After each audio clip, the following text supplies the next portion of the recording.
अच्छा canal damage हो गया है, कोई 4 साल से, तो इनको बोल रहे हैं 4 साल से ये बंद करो, कोई इसको टच से मसी नहीं हो रहा है। अब क्या बताएं। अब आज सुबह 10 बजे से यह बड़ा सुराख हो गया है इसमें। लटे एफजन सबस तमिस त्रो लेटर तथ गए वफत सो तौर कर रोबस सो माना योर कहें क्या कर पत्न पोस डिपार्टमेंट मे दिवान पोस तो वनस ताम हालत क्या तुम हालत क्या सड़क वोत लगे 10 लाख रुपये क्या कोचस तुम हालत क्या लूकन जान तो एफजन सब खतरस मज बे वो बुत क्या हालत दिव तुम नजर हालत क्या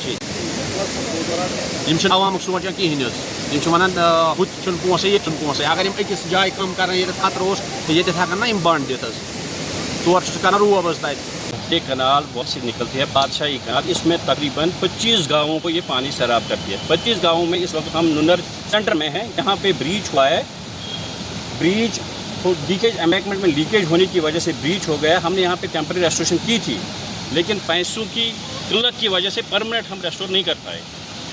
इंशाल्लाह पानी कम होने के बाद हम इसको रेस्टोर करेंगे। साल हो गए हैं टेम्परेरी रेस्टोरेशन इसका DPR बना हुआ है 42 करोड़, वो अभी अप्रूव नहीं हुआ है। वो CM साहब को सेंड हुआ है, पिछले महीने में भी रिवाइज्ड भी हुआ है 42 करोड़, लेकिन अभी तक फंडिंग नहीं हुई है। फंडिंग जैसे ही फंडिंग होगी तो हम इसका रेस्टोरेशन करेंगे। रेस्टोरेशन LDP और EC बैग्स हम लगाएंगे। अगर क्रेड की भी ज़रूरत पड़ी तो क्रेड काम भी करेंगे।